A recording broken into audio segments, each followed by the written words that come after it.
সুপ্রিয় দর্শক আসসালামু আলাইকুম। আবারও হাজির হয়েছি। আজকের রেসিপি হচ্ছে খাসির মাথা দিয়ে বুটের ডাল রান্না করব। এখানে আমি খাসির মাথা দুইটা নিছি, আর বুটের ডাল এখানে আছে আমার আধা কেজির মতো নিছি। এটা আমি খুব ভালোভাবে সিদ্ধ করে, খুব ভালোভাবে ধুয়ে তারপর সিদ্ধ করে নিয়েছি। আর খাসির মাথাটা খুব ভালোভাবে ধুয়ে নিয়েছি 4-5 বার।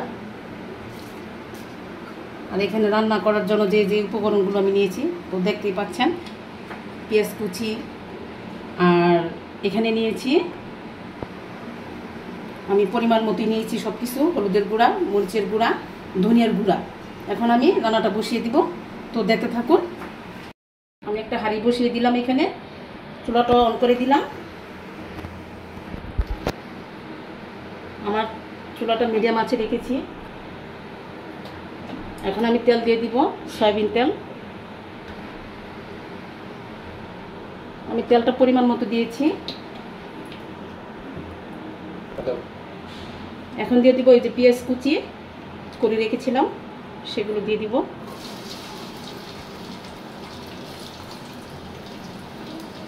আমি সব কিছুই কিন্তু পরিমাণ মতো দিয়ে দিচ্ছি।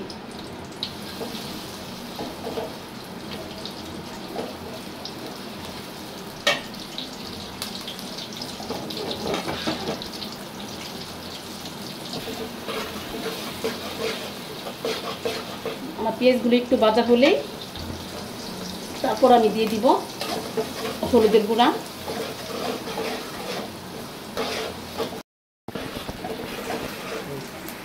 আমার পেঁয়াজ ভাজাটা হয়ে গেছে, একটু নরম নরম নরম এই যে হয়ে আসছে, বেশি ভাজা দিব না।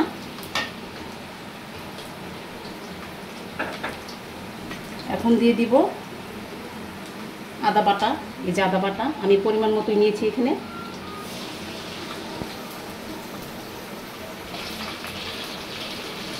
এখানে যে রসুন বাটা আর পেঁয়াজ বাটা একসাথে দিয়ে দিচ্ছি। আমি কিন্তু পরিমাণ মতো নিয়েছি, আমি আবারও বলতেছি আপনাদের কাছে।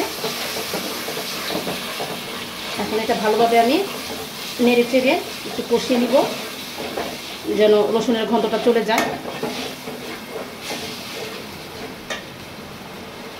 এখন দিয়ে দিব আমি এই যে হলুদের গুঁড়া, ধনিয়ার গুঁড়া, মরিচের গুঁড়া।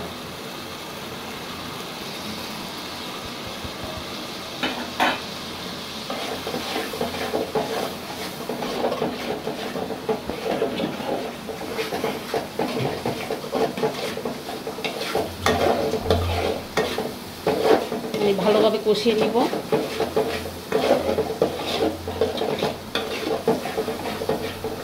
এখন দিয়ে পাতা, এই যে তেজপাতা আমি ধুয়ে নিয়েছি। তেজপাতাগুলো আমি সবসময় যখনই রান্না করি তেজপাতাতে কিন্তু অনেক বালু থাকে, সেজন্য আমি তেজপাতা ধুয়ে নিই। আর এই যে দারচিনি দিয়ে দিচ্ছি।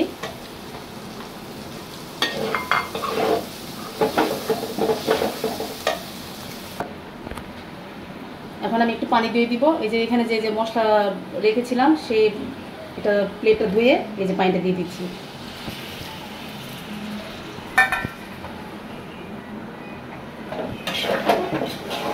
এখন ভালোভাবে নাড়াচাড়া দিয়ে একটু ভালোভাবে কষিয়ে তারপর দিয়ে দিব মাংসগুলো। লবণ পরিমাণ মতো দিয়ে দিচ্ছি, আর একটু লাগবে আমার, আর একটু দিয়ে দিলাম।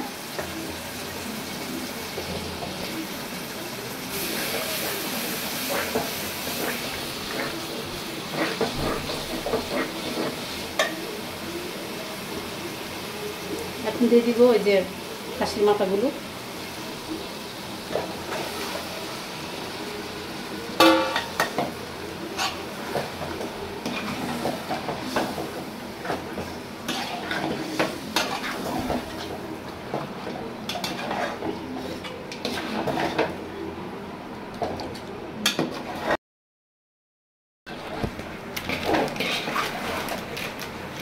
আমি এটা ভালো মতো কষিয়ে নিয়েছি।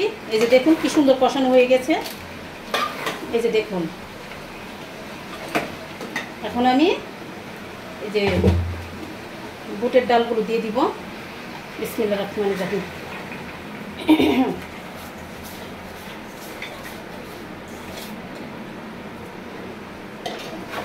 এখন আমি ভালোভাবে এটা নেড়ে চেড়ে তারপর পানি দিয়ে দিব।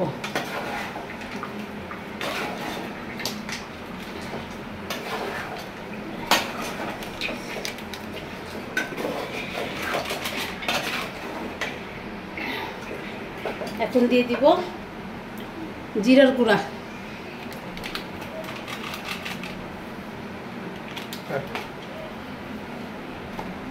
এই যে জিরার গুঁড়া দিয়ে দিলাম, এই যে 1 চামচের চেয়ে একটু কম, তারপর একটু লাগবে দিয়ে দিই, যেহেতু 2টা মাথা খাসির। তারপর দিয়ে দিচ্ছি এখানে দারচিনির গুঁড়া, মানে এলাচি দারচিনি এগুলো দিয়ে দিচ্ছি, আর একটু দিয়ে দিলাম। এখন এটা ভালোভাবে নেড়ে ছেড়ে তারপর পানি দিয়ে দেব।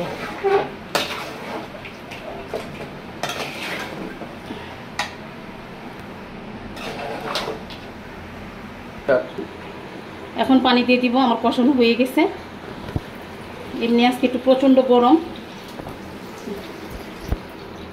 আমি এই যে পানি দিয়ে দিলাম।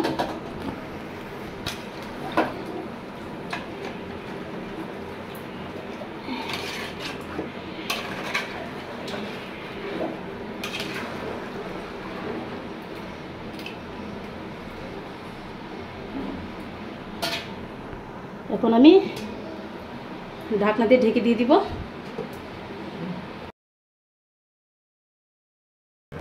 এখন ঢাকনাটা উঠিয়ে একটু নেড়ে চেড়ে দিতে হবে, তা না হলে নিচে লেগে যাবে। মাঝে মাঝে একটু নাড়াচাড়া দিলেই চলবে।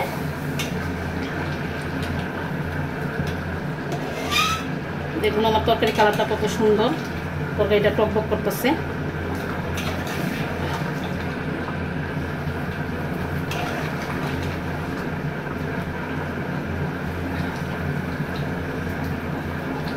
আর একটু ঢাকনা দিয়ে ঢেকে দিই।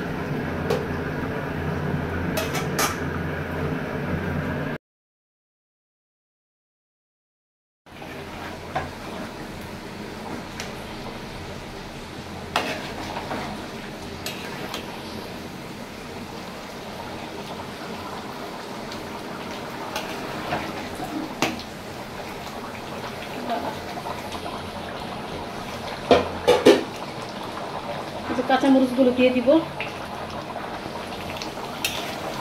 আমি যখনই কুড়ের ডাল রান্না করি খাসির মাথা দিয়ে, তখন একটু রান্নার শেষে দিয়ে কয়েকটা কাঁচামরিচ দিই, ভালো লাগে আমার এটা। আপনাদের যদি মনে চায় দিতে পারেন বা নাও দিতে পারেন।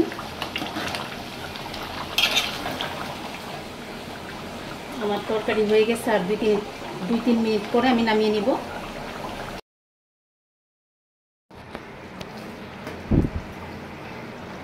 প্রিয় দর্শক, আমার তরকারি রান্না হয়ে গেছে। এই যে দেখুন তরকারির কালারটা কত সুন্দর। আর আমি তরকারিতে মানে এই যে এমন ঝোল রেখেছি, আর মানে ঝোলটা শুকাবো না, এমনই ভালো। ঠিক আছে, এখন আমি তরকারিটা নামিয়ে পরিবেশন করে আপনাদের দেখাবো।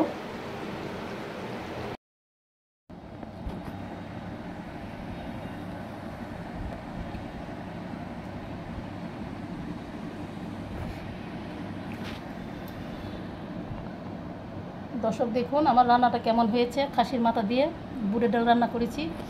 তরকারিটা দেখুন কত লোভনীয়। আমার আজকের রেসিপি যদি আপনাদের ভালো লেগে থাকে তাহলে আমার চ্যানেলটিকে লাইক দিবেন এবং কমেন্ট করবেন এবং বেশি বেশি করে শেয়ার করবেন। এটাই আপনাদের কাছে চাওয়া। আসলে আমি অনেক কষ্ট করে রান্না করি, আমি আসলে শ্বাসকষ্টের রোগী। আমি আপনাদের ভালোবাসা চাই বেশি বেশি করে। ঠিক আছে, আপনারা বেশি বেশি করে আমাকে শেয়ার করবেন, এটাই আপনাদের কাছে চাওয়া। ভালো থাকবেন, সুস্থ থাকবেন। খুদা হাফেজ।